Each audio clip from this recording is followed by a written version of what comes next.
Well, hi, everybody, and welcome to our brand new series, Finding Peace with Carol Howe. We are so glad you're joining us, and we have really spent a lot of time getting this ready for you, and we're very excited about it. So let me tell you what my goal is. It's to save you some time and money and hassle and pain. I sometimes think it would have been so nice if I had known me 40 years ago, a long time ago, because I've spent my entire life exploring everything imaginable about what's required to have a happy life and a peaceful life. So I'm really very happy to be able to pass on a lot of hard-won information so you don't have to waste a lot of time looking for peace, looking for happiness, looking for deep contentment in all the wrong places, because we've been taught a lot of wrong places to look. So we're really glad you're here, and we're going to just jump right in.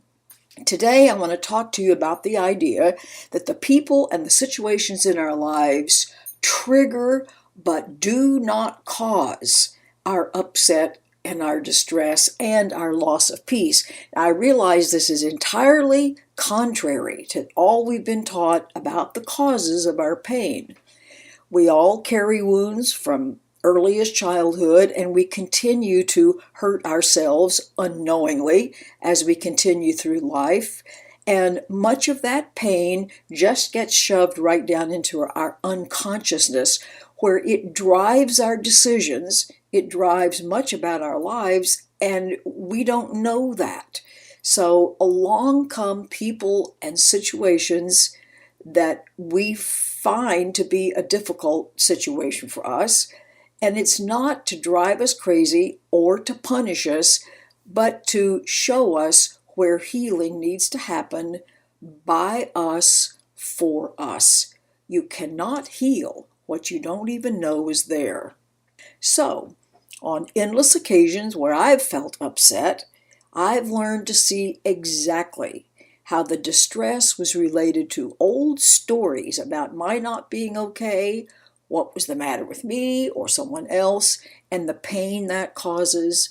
And when the stories vanish, emotions are felt, the pain disappears. So today we're going to see how this works, where I'm going to talk with a woman named Allison. Now, she wrote in that after her divorce, she was in a relationship that started out just fine, as so many of them do, but turned out to be very disappointing, with a sense of betrayal by her friends as a result of some things that she said occurred. And she was just ready to call it quits in the relationship department. So now, I want you to join us as Allison and I discover what her true problem is after she tells us what she thinks her problem is, and the one solution for everything. So, here we go.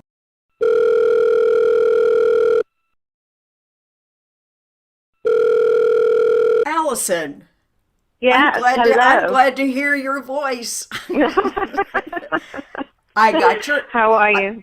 I'm great. I got your message about some things that are going Yes. on in your life, so to speak. And um, what I like to do when I get started with anybody is reassure you that you don't have to be fixed or improved. And a lot of people might say, well, if I don't have to be fixed or improved, then why am I here? In other words, that would Uh, be a reasonable thing. It's like, I thought that's why I was here. Well, it's because you don't. You are absolutely, although this sounds extreme, you're absolutely perfect the way you are. However, you believe some things that aren't true. And mhm. those things do need to be looked at, and you might say fixed, upgraded, traded in, improved, any way you want to look at it. Does that make sense? Yes, yes, it does. I would hope that it also feels better. Yes. because to think that you're a defective person who needs to be improved just is not a happy thought. But if the Mm, idea is there's not a thing the matter with you, but we all learn things when we're very small and therefore we never question them. So we end up with lots of stuff down there in that unconsciousness that doesn't serve us. And the difficulties that come up in life are helping us to see what those are so we can change our minds. Now, did you ever hear of such a thing as that? No. Well, good. You've come to the right place if you haven't, because Yeah. not knowing that can just ruin your life. Yeah. And knowing how this works can allow every department of your life to be better. Okay. So, you sent me a little synopsis, which I've read, and like so Yeah. many, it does seem to revolve around relationships. That's because relationships are so accurate at revealing to us what's going on with us. So, Yeah. what I'd like for us to do is you tell me, like, what's at the very top of your list of what bothers you now? In other words, it's like, what is it that's just the most annoying thing in your life at the moment? Um, I don't know that I'd call it annoying, but I'm a woman that has gone through a divorce, and I feel have come out of the other side of it so much stronger and so much more centered and just so much happier. On the other side of that, though, is emerging this deep sort of, I think, stop in me really feeling the need or wanting to really be bothered with deeply connecting with another man. I find it just too complicated and just shy away from it. And that would sound tragic if our only option when relationships have been difficult in the past is to decide not to have any more. Because more than anything else, what we all want is to reach out and connect and to be involved with in that very loving Right. way. So it's like, it's a very common thing to say, this doesn't work, so I'll never do it again. But that's a response that leaves us feeling afraid and lonely and unhappy, and it's a highly unsatisfactory Yeah. response. I'm I sure you find- feel that way. Well, yeah, no, I find that I just, I mean, I've definitely, since my marriage, I've had a lengthy relationship and opportunities, like for other relationships since, but I am finding more and more that I just can't be bothered. Okie dokie. Well, obviously something And very... I want that. Ultimately, I do want to be with someone ultimately, but I switch off very easily. I switch off and just think, no, I don't want to be spending another moment with this person. I really just don't. And that's that.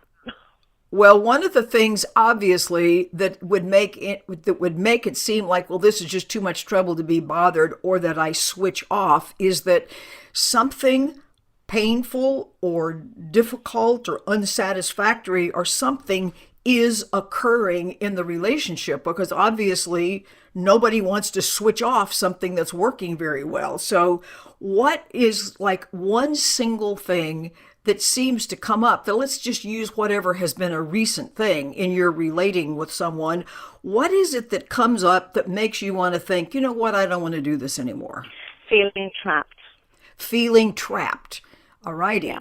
And that's because of the demands of the other person? Or Yeah. what? Yeah. The demands of the other person, and this subsequent relationship after my marriage was I recognize now a somewhat obsessive, intense, and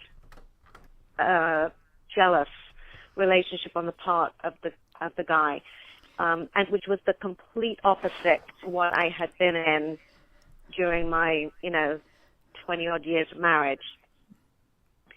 He just was all consumed with every step and questioning, if I didn't call at certain points or if I was spending time with friends or something. So it was the complete opposite, which was a breath of fresh air in the beginning and then became like trapping. And so now I'm left with, I just can't seem to find the motivation really to be with anyone else or. Well, this leads us to a marvelous segue point so that I can help you see what's really going on. And that is when you say, what I really don't like about this and what makes me want to run is that I feel trapped. In other words, there's some sort of a feeling of congestion or blocking, and that's both at a physical level and at an emotional level. It's like I feel like I'm in prison.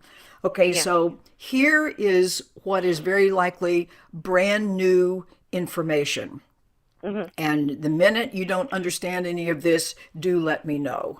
The feeling of being trapped is not actually being caused by the other person. Let's say the second man that you mentioned, who seemed to be very demanding and jealous and wanted to oversee your every move, so to speak. That man was triggering something in you that was leading to that feeling of being trapped, but he actually wasn't doing it. And I'm going to tell you why and why this is so important. And that is that upset feeling that we're currently labeling being trapped is an internal process. And what the internal process looks like is this. Some of the things that we think translate into body chemistry. In other words, when we think really happy, marvelous thoughts and we feel loved and adored and safe, that gives a signal to the brain that all is well and the body chemistry is regulated and things are functioning properly, all is well. If I'm thinking thoughts of life is never going to work out, or if anybody really knew me, they wouldn't like me at all, or et cetera, et cetera, those kinds of thoughts give a signal to the brain that says, I'm in danger. I'm not safe because somebody might find out I'm not okay. In other words, you see that's a very different category of thoughts. And when the brain hears that, in other words, it takes you at your word and it responds as if you're actually in danger. So your ego mind, in other words, your sense of personal self may feel upset about something, but the fight or flight part of your body doesn't know the difference between thoughts and a saber-toothed tiger about to jump in the window. In other words, all it knows is you have signaled to it, I'm in danger, fix this. Mm-hmm. And so it dutifully does. And it drops all sorts of adrenaline and corticosteroids and everything else into your body. In other words, it turns on the fight or flight to deal with this dangerous situation. And it's that body chemistry, it's that combination of chemicals taken up into the cells of the body that causes the emotional state that we call feeling trapped or upset. And you might go, wow, I could have sworn it was him that was doing this. He wasn't doing it because he doesn't get to mess with your body chemistry. He doesn't get in there and tell your brain what to do. However, something about his behavior is triggering this distress in you. Does that make sense? Can you see how, therefore, another person cannot cause us to feel anything at all, but they can trigger our own already in place distress. Yeah. And so you think, okay, so let's take that in mind and back up a little bit and say the net result of feeling trapped probably is associated with some things that you don't like about yourself, some things that you believe about yourself that come up when you have a conversation with this guy or anybody. So tell me about that. Um, well, I'm trying to I'm thinking of the response that happens with me when that's triggered, and there's definitely a defensiveness. I start, there's an indignancy, like, and not wanting to be controlled. And, Right. In other words, it's like defensiveness, and like somehow this person has the capability of hurting me, which of course they don't really. But when we defend, it's usually because I don't want somebody to find out something about me. I don't want somebody to be able to reach something in me. Is that not why we have defenses in the first place? yeah. In other words, it's like, what is it that you don't want to have happen in relationship with this man or any man? It's like, what is it that you feel like you need to defend yourself from? Um, well, I mean, what immediately pops up is not wanting to be. I mean, I'm saying the same thing though. I don't know if it's Yeah. any different, but it's the feeling of when I was, young and had no choice, just had to, it was a pretty controlling household, and the minute I could get away, I did, and I left, and Right. and I remember the feeling in my marriage when I started. That was the worst part of it, was the feeling that I was utterly trapped. I couldn't breathe. I couldn't be me. Being I wasn't being respected for me. They couldn't see me anymore, or something like that. And so I know that there must be something beneath that layer, but Yeah, yeah, yes, there is. And you see how connected these are because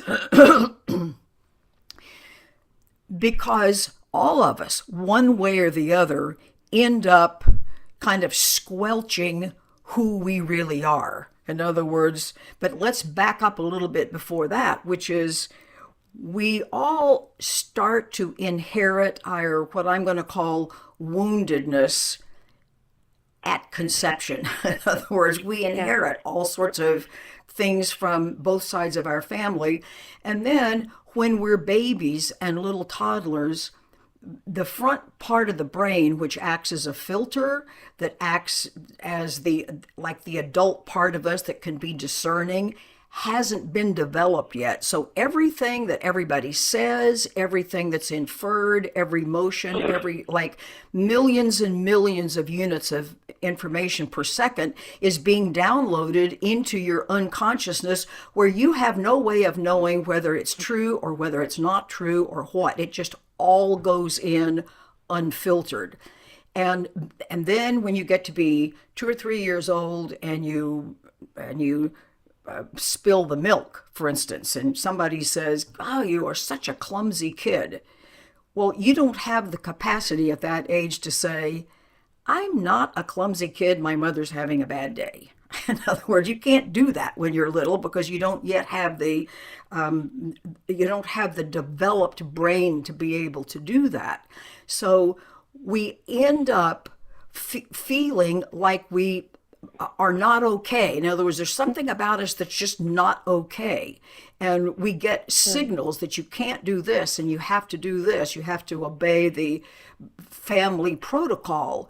So we do end up not being true to ourselves. Like whatever our inclinations are, we have long since learned that to express our inclinations will get us into trouble.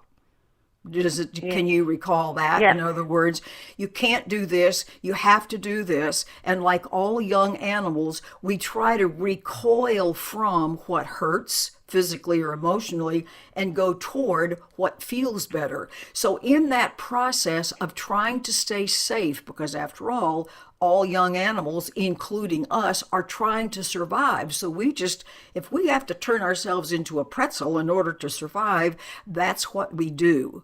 But here's the Yeah. problem: we grow up and we never examine all of that compromising that we did when we were little. So we grow up to adults, but we're still bringing along our defense strategies, our false notions about ourselves that were developed when we were very young. What do you Yeah. think about that? Yeah. I mean, And what's coming up is is I do remember being a kid and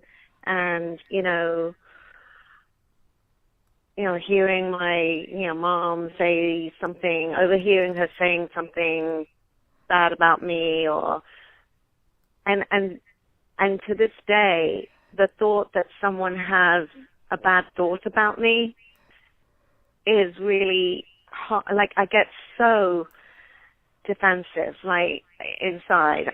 And I think that's even, in how come you didn't call me? You said you would call me, like, 10 minutes ago, and you didn't, and I got all concerned. There's just an indignance that comes up that somebody's thinking badly of me. I'm still like going around in the same thing, aren't I? no, that's marvelous that you say that, because you can realize, oh my word, I have grown up into an adult believing that there's all sorts of things the matter with me. And my job now is to do everything humanly possible so people won't see all these bad things about me. Now, that's not a thought that you necessarily think every day, but it's kind of like an underlying meta thought, so to speak, that informs and infects everything you do. Would that be fair, do you Yeah. think? Yeah. And so you think, so here is the problem. The problem is these men come along, and the wound that was already in place before they met you, that they're touching, so to speak, is there's a whole bunch of stuff about you that's not right or that's not good. In other words, it's that fear that somehow they're going to see this, quote, truth about you, unquote. It's not true at all, but it's been in place for so long you think it is. This is exactly what I mean when I say you don't have a problem, but some things that you believe about yourself do. Does that now make more sense? Uh, I mean, I get that that's, I get that that's,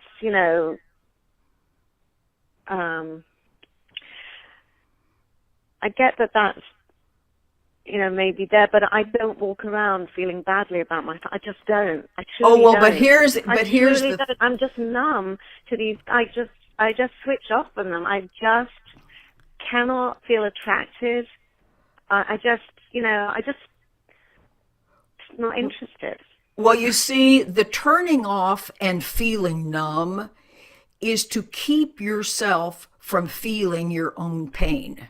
In other words, it's almost like if encountering another human being is going to trigger pain, it's like, well, up come my defenses. I'm going to close down so I can't feel anything. Now, you don't do this intellectually, like you don't meet somebody and say, okay, the first thing I'm going to do now is presume I'm going to be hurt and I'm now going to defend. In other words, all of this is very much more an automatic process. But what happens is we think that other people are kind of just driving us crazy, but the way life is trying to operate is a way that I'm sure you've never thought of before, because most people don't. So let's say let's take that second man that you were talking about who was very demanding and wanted you Mm. to, be totally controlled. And that is that we look at his behavior and say, he is a controlling, overbearing person. And now I'm going to make a statement that will help put all the pieces together, which is we give people signals about how to treat us. And we can look at that in several ways. It's like we are an energy field. We're just not a body walking around. We are an energy field. And all this information that we feel about ourselves is kind of sitting there in our energy field. So the communication experts, for instance, will say that what we communicate to people verbally is about 7% of our communication. We then communicate what's going on with us through body language and tone of voice, facial expressions. But the vast majority of how we present ourselves to people is through our energy field. We can edit our words. We can possibly edit some of our facial expressions and so on. You can't edit your energy field. It's like you can't make it not available to people. So when people mistreat us, and that's what it feels like to us, we're collaborating in this process because we have first, and I know that we're going to go back and tie some pieces together, because we are mistreating ourselves. We are mistreating ourselves by believing these very unkind, unloving things about ourselves. And you might say, but I don't believe any of those things. I think I'm wonderful. Well, at the intellectual level, you absolutely may think you're wonderful, which is true. But it's that unconscious level where all the activity is going on. It's like the Yes. things that we believe at that level is what's actually driving the bus. And that's actually what we're conveying to people. So what I always want everybody to know is that other people are treating us like we're treating ourselves. So to the extent that you have believed, and we all do, this isn't something that just a few people do, that you picked up these notions when you were little, and your brain is programmed with the idea that there's something the matter with you because you heard your mother say so, for instance, probably more Yeah. than once. So that idea that there's something just so wrong with me that I've got to hide it and make sure nobody can see it, that there's something wrong with me idea is being reflected in the behavior of the other people. In other words, so you think no relationship is going to be satisfactory until the relationship, you might say, with yourself changes. What do you think about that? Yeah. Yeah. I mean, But probably some things are coming up where you realize, you know, I think I'm pretty judgmental of myself.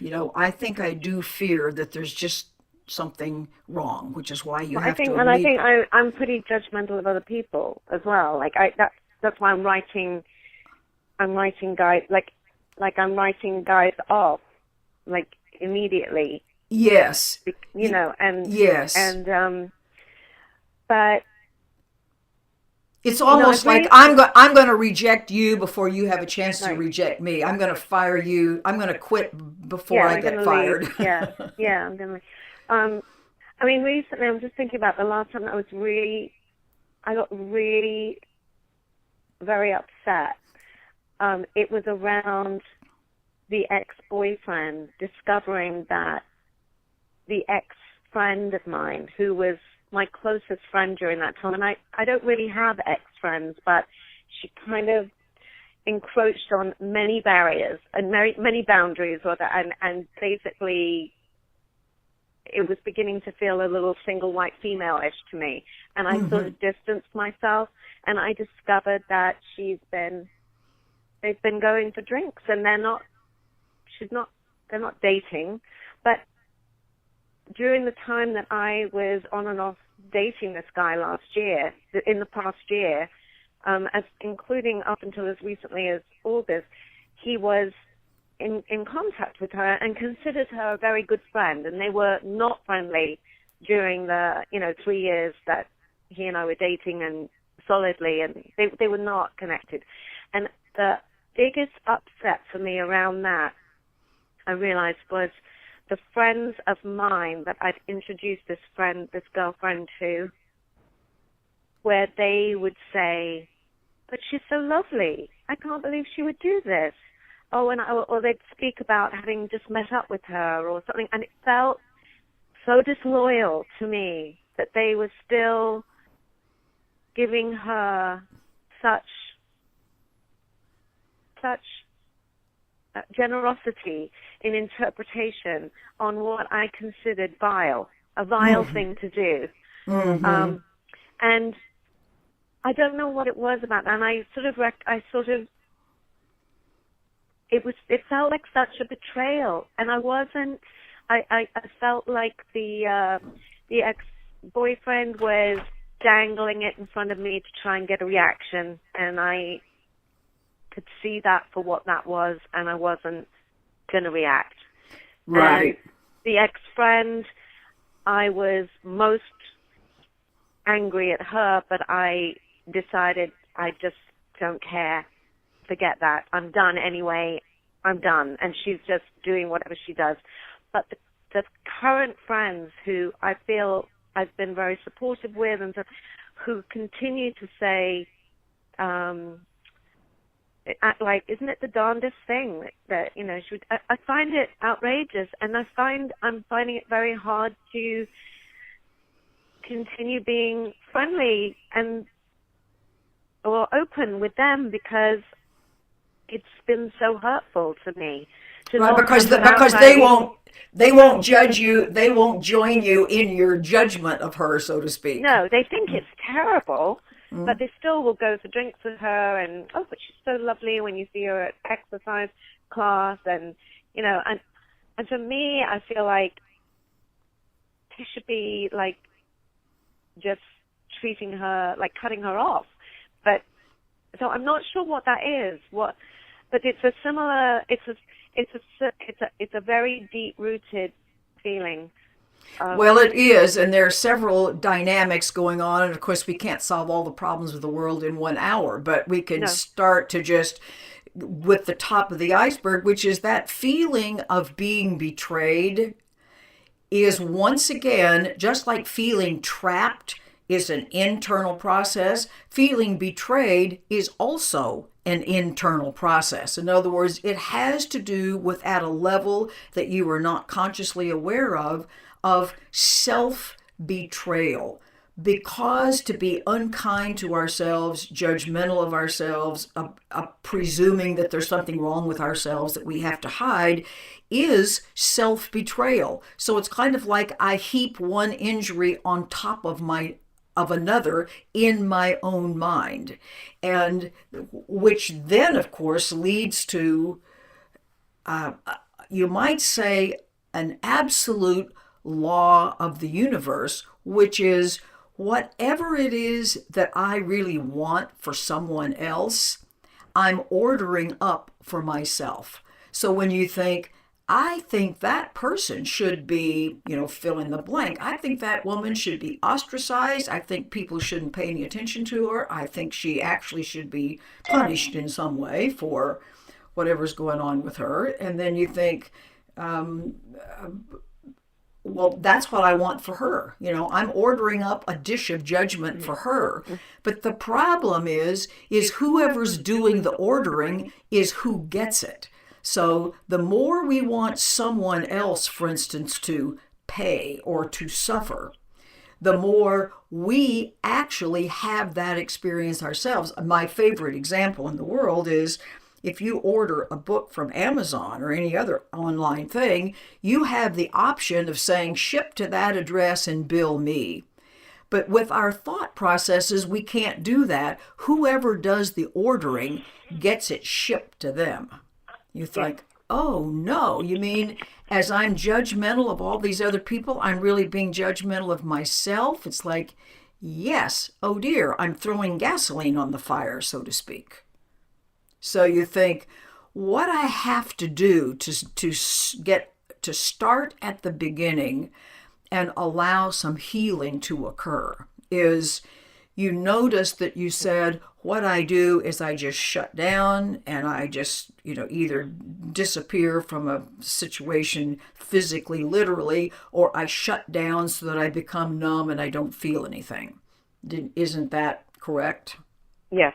Alrighty. So here's what I want you to do. If you can, right now, as you just think of that woman and you think of the ways that people have responded to her that you're so basically displeased with, notice how you feel about that right now. So now, instead of trying to turn that off or make it go away, just notice. Just very kindly step back and notice how you're feeling. Allow yourself to have whatever that feeling is associated with this betrayal. Can you do that? And just notice. It's like kind of stand back and notice, how do I actually feel about this?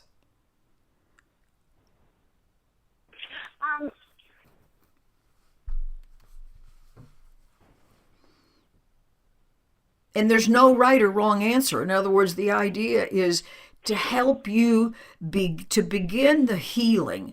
You have to begin to be in touch with how you really feel and not try to shove it under the rug or make it go away.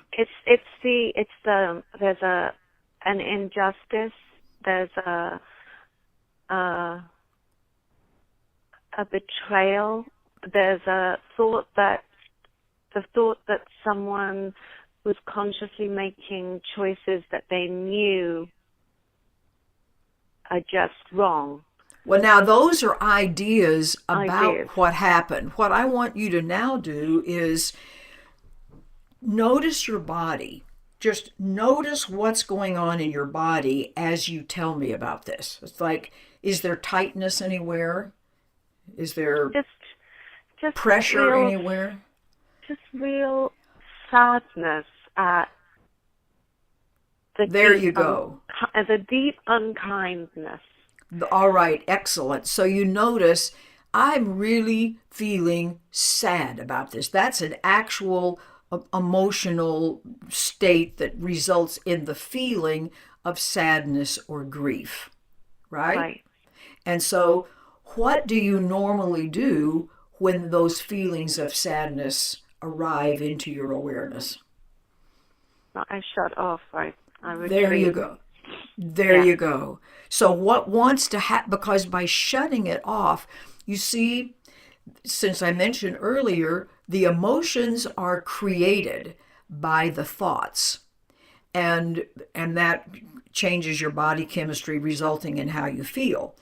Okay, now when you block the expression, in other words, when you block actually feeling this emotional state that you have created, it gets all, you might say, backed up, bottled up, and now everything is worse rather than better. So your body-mind complex knows what to do with these emotions that are created if you will cooperate with the process. It's kind of like if you eat a bite of food, then there is a process that takes over from there. In other words, the whole digestive process knows what to do with it.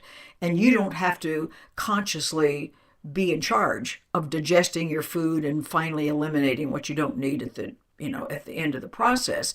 Well, the whole body-mind complex knows what to do with this sadness that allows it to clear out and allows some healing to take place. But what we do is interrupt and interfere with that process by not feeling how we feel. And so everything just gets blocked up and blocked up and blocked up, and I make myself I put myself in an even more compromised situation. So right now, the best thing you could do for yourself is to, since you said I could feel that feeling come up, that feeling of sadness, a feeling of kind of hopelessness or grief about the whole thing. So what I want you to do now is wrap your arms around yourself, imagine that, and just in the kindest possible way, allow yourself to feel how you feel. Mm-hmm. Because this is how your healing is going to begin. So right now, not later, but right now, just kind of put all your attention, a kind of welcoming attention to this sadness, which has been pushed away and not allowed for such a long time. But now you're going to do it differently. Just stop thinking about anything. In other words, don't worry. Where did this come from? When's it going away? Whose fault is it? In other words, the intellectual mind is not helpful at this moment. In fact, it's in the way. So now just put all your undivided attention on how you feel. Are you with me? Yeah. Just focus your attention on it as if you're a flashlight. Your attention is like a flashlight, and it's just simply focusing in a very open-hearted and kind way to this feeling. So that rather than pushing it away, you're going to kind of draw it to you. Your attitude toward it is going to be accepting and welcoming. And just do that. And at whatever point, let me know what happens. Mm-hmm. But the main thing right now is to finally say, I'm going to be safe. I'm going to be okay to feel what I'm actually feeling. That's the key. Yeah. This is safe for you to do, and I'm right here with you, and I know what happens. I've been through this a million times. What's coming up is my fear of going through sadness and just deep sadness. Exactly. There's a fear to it, and I don't want to go to that place. It's very rare that I ever go to that place. This place got access, in August, and and gradually over the past year or so, I've been touching there, and it's like I just don't want to go there again. And you see, the go there again. Let's let this be a clean slate. Let's say, okay, there are a whole lot of things about the way my thoughts and my programming and my brain and my body and everything work together that I haven't known about before. And so societally, we're taught, hide what you feel. You're not a nice grown-up person if you're going to allow yourself to feel sad. I certainly grew up in a household like that where you're supposed to be happy all the time no matter what. But that's not the way human beings operate. So it's not only is it safe, it's healing for you to actually feel, to honestly feel how you feel. Because to do otherwise is self-betrayal. Yeah. Where and whatever your fear, people tend to feel, I might be overwhelmed and I might not know what to do if I actually allow myself to feel how I feel. But right now you are already being overwhelmed by that, and it's driving your every decision. Like how to not feel becomes job one. So now this is like the dismantling of some things that you believe that don't serve you because they're not true and they're not based on how life actually works. Right. So come back to right now, just decide, you know what, I've just been misinformed for a long time about this being an unsafe thing to do that's going to ruin my life. Because not feeling how you feel is already ruining your life. So this is Mm. a step in going the other way, because all of that unexpressed fear and pain and woundedness is is greatly interfering. You can't possibly have a happy, peaceful life with a great wad of unexpressed fear and anxiety and distress being carried forward from day to day. So this is the beginning of you see, right now, you are feeling trapped, as you mentioned earlier, because of this holding in all of the feelings that come up rather than allowing them to flow on through. So you think, oh, darn, you mean I'm my own jailer? It's like, yes, we all are. So can you see that maybe the first thing that needs to happen is a new idea about, or a new attitude toward, feeling how you feel? Yeah. And so right now, I want you to try this again, which is whatever you're feeling right now. It may be sadness, it may be bewilderment, it might be whatever it is. It's perfectly, totally not only okay, it's just marvelous that it's happening, so that you can safely allow yourself to start the process of your own grieving over years of being less than kind to yourself. Yeah. So just notice now, just notice what may be happening in your body. Notice if there's tightness any place. Notice if there's pain. Notice your breathing. Is your breathing shallow? Yeah. Okay. We do that to cut off pain. So what I want you to do is to take a couple of very deep breaths, just as long and as deep as you possibly can.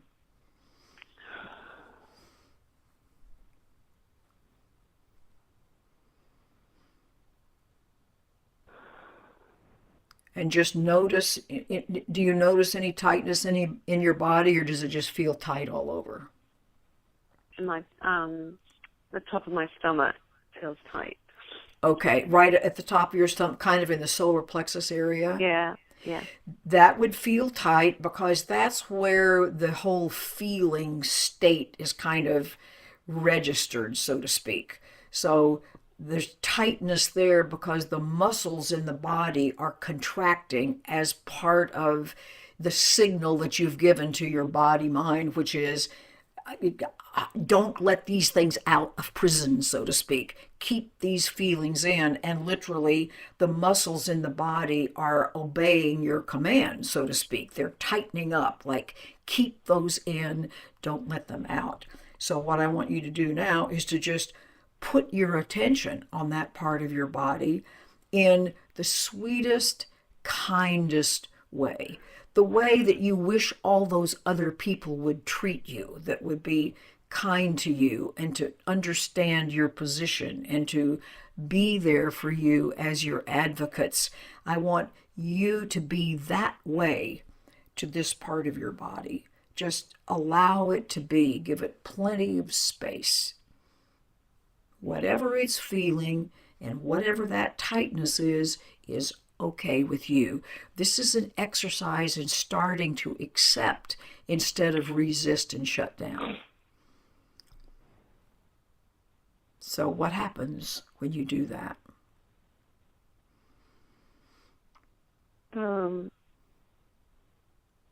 This is an act of kindness to yourself. I guess, that, I think, well, it's all part of the journey, and the more I can just keep being in touch with what's really going on inside, Yes, the more ma'am. healing it will be.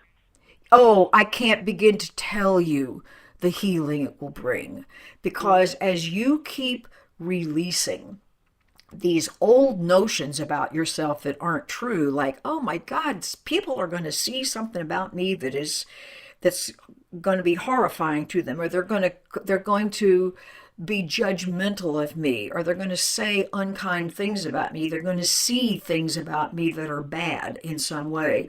All of that programming that got laid down when you were very young has to be traded in, so to speak, on a world view about yourself that's where you begin to think of yourself as beautiful, and not just with your intellectual mind, but at that deepest level of I'm good, I'm deserving, I'm loving, I have so much to offer, I'm safe. Primarily, I'm safe. Nobody can hurt me. Nobody can hurt you but you. Because Mhm. everything that's going on out in your life is merely a reflection of your relationship with you, which is why we've got to clean up your relationship with you.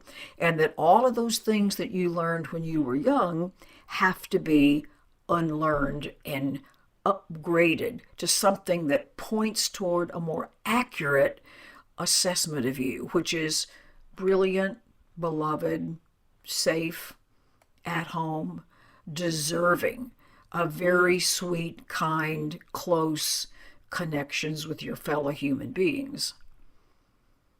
And Yeah. these steps to healing require first that we experience what it is I have to heal in the first place.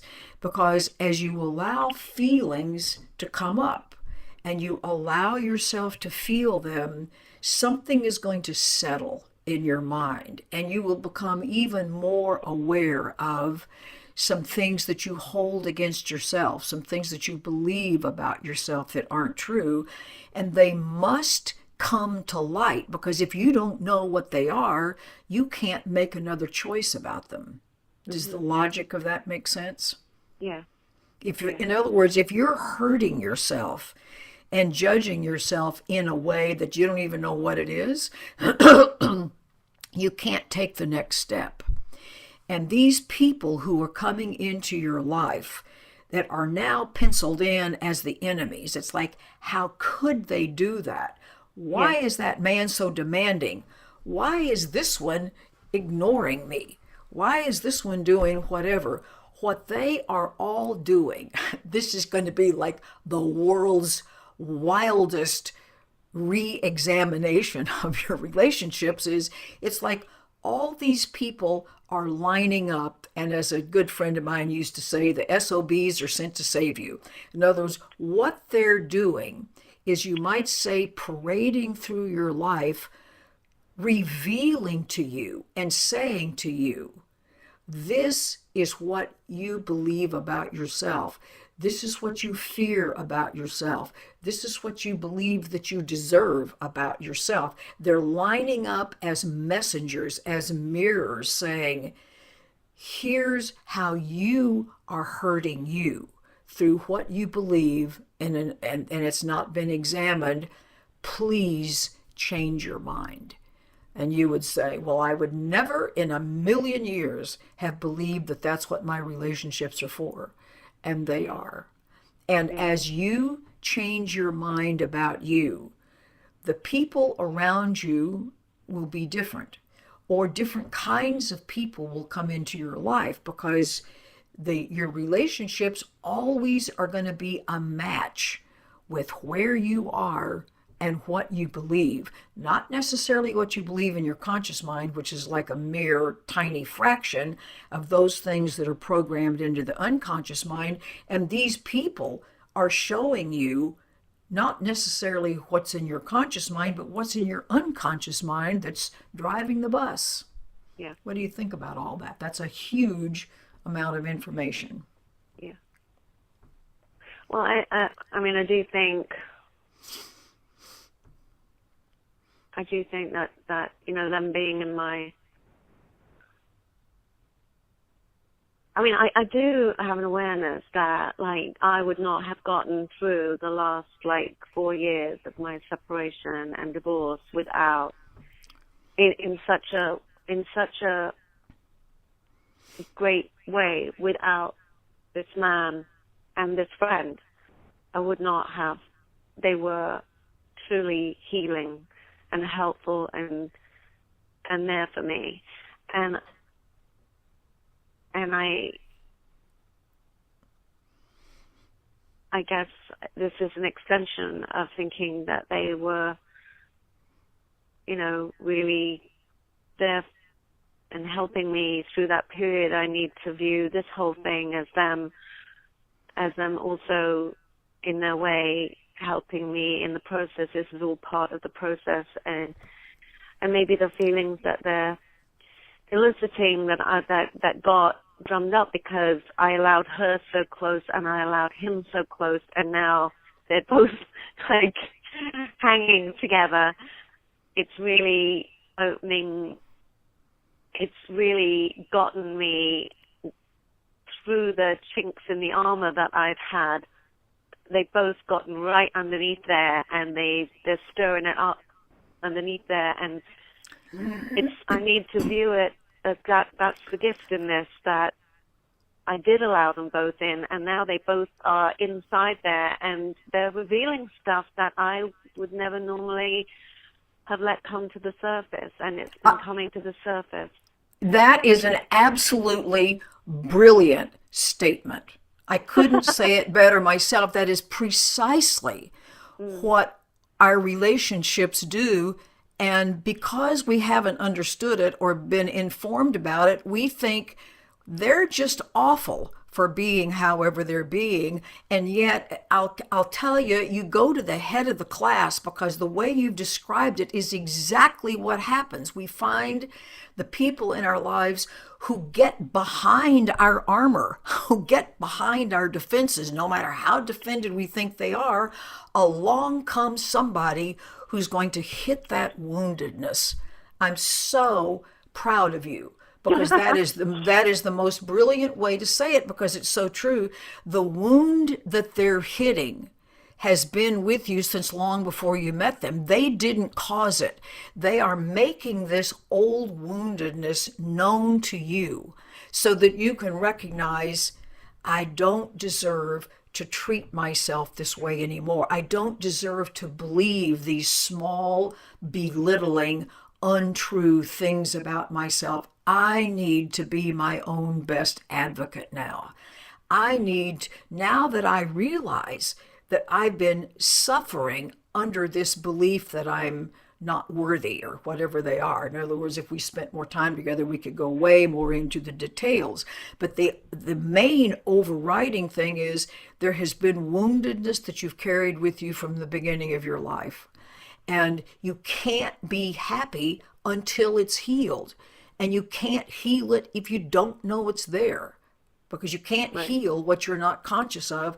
So the people we don't like, the enemies, and I'm putting that in quotes, come along and are able to get behind our defenses, make that woundedness and these things that we believe about ourselves known to us. So now it's in my conscious awareness, I can make a better choice.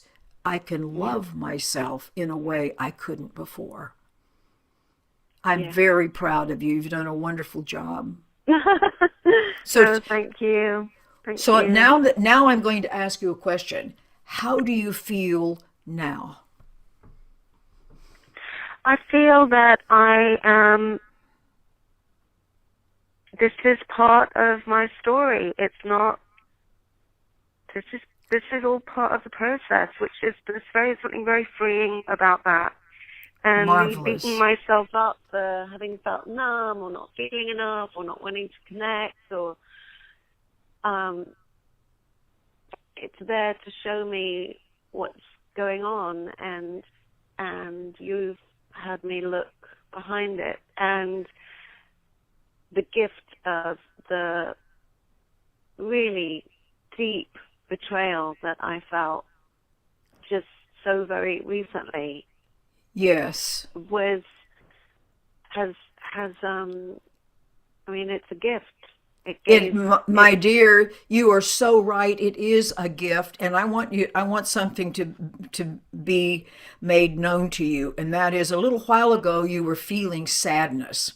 So now, if you now check in not to what you think, but how you feel, how do you feel now? I do feel like I'm on a journey. No, that's an idea. And it's hopeful. It's hopeful. This is part of the growth, and that I'm on, and it's just okay. It's just, it's fine. I need to stop beating myself up. Marvelous. So would it be fair to say that that kind of the way at the emotional level, the way you feel now is different from a little while ago when you felt sad? In other words, something has shifted at that feeling level as well as the recognition level. Is that accurate? Yeah. Yeah. Okay. Definitely. All right. So what I want you to see is, you remember at the beginning I said it's whatever's going on in our thought processes causes our body chemistry, causes us to feel the way we feel. In this short period of time, you have started to entertain some more accurate thoughts, and you've done it brilliantly. That has automatically changed your body chemistry, automatically changed the way you feel. So there you go. You've become exhibit A, so to speak, to what I'm talking about, that as you change your mind, you change everything. You have also changed, besides your body chemistry and your emotional state, you've changed your energy field itself. Yeah. All because you were willing to say, maybe you didn't realize this, but you were willing to say, okay, I'm willing to see this differently. I don't know what a different way is, but I'm willing to be open to seeing it differently, and you have, and I'm very, very proud of you. Thank you. Thank you. It's like you've just shifted it just slightly. You shifted the perception just slightly, and it all looks quite different. It does look quite different. I just, it's just, I guess you learn from everything, and I need to be okay accessing that, like, absolutely mushy bit inside. Yes, because it's there to serve you. Everything is operating toward your healing. So what I want to leave you with, since we've come to the end of our time, is everything is operating toward your healing of your mind, so that the peace and the love and the joy, which is you, which is your inheritance, can be made known to you, so that your overall attitude wants to shift toward everything is here to support my healing, so that I can feel the loving presence that is my birthright. So how about that? And thank you so much for all your help. And I'll talk to you again. Thank you. Okay, Carol. dear. All right. Bye. Bye. Well, I hope you were as inspired as I was by Allison and her willingness to be led to a different and more healing and empowering perspective. I thought she brilliantly connected the dots and realized that the enemies, quote unquote, provided the perfect situation for her self-discovery about how, listen to this, she was treating herself. See, we all get to learn from and with each other. We could witness the relief she felt as she released both her emotional pain and her judgments of herself and others. That's how it works. Marvelous work. Okay, now if you have something you would like to discuss with me, please submit your questions to findingpeace@carolhowe.com. That's CAROLHOWE.com. We're going to take a look, and we'll choose the one that seems to be most representative of what's on everyone's minds. I surely hope you've enjoyed being here. I've